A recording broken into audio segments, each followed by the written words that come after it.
तिरंग्याचा अभिमान आमच्या उरात आहे. तिरंग्याचा अभिमान आमच्या उरात आहे. शहीदांच्या रक्ताने रंगलेला तो हातात आहे. शहीदांच्या रक्ताने रंगलेला तो हातात आहे. स्वातंत्र्य नुसते शब्द नाही येते ते आग्रह बलिदानाची गाठ आहे. स्वातंत्र्य नुसते शब्द नाही येते ते आग्रह बलिदानाची गाठ आहे. माझे नाव अण्णा जाधव. अण्णा सरांना 15 ऑगस्ट स्वातंत्र्य दिनाच्या हार्दिक शुभेच्छा. आजचा दिवस आपल्या देशासाठी खूप महत्त्वाचा आहे. 15 ऑगस्ट 47 रोजी भारताने ब्रिटिश राज्यवटीतून स्वातंत्र्य मिळवले.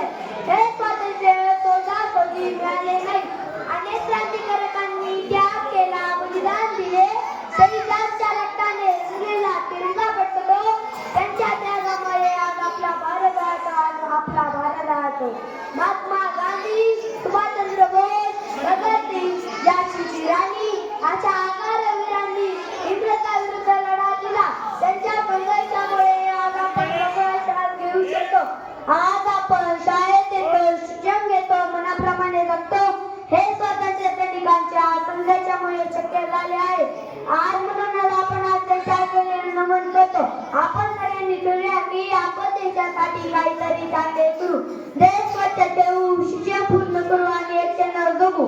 तिरंगा हे फक्त कापड नाही, तो आपली अभिमानाची ओळख आहे. तिरंगा हे फक्त कापड नाही, तो आपले अभिमानाची ओळख आहे. त्यात लपलेली असते प्रत्येक भारतीयांची ओळख आहे. त्यात लपलेली असते प्रत्येक भारतीयांची ओळख आहे. केवळ सोशल मीडियावर स्वातंत्र्य दिनाच्या शुभेच्छा देणे म्हणजे देशप्रेम नव्हे.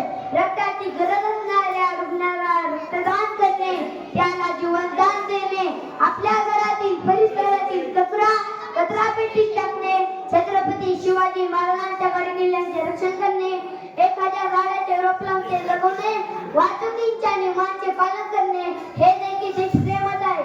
हे आपण नक्की करू शकतो. चला तर मग आपण सर्वजण एकत्र येऊया आणि भारताला परत धुवूया. शेवटी मी एवढेच म्हणेन की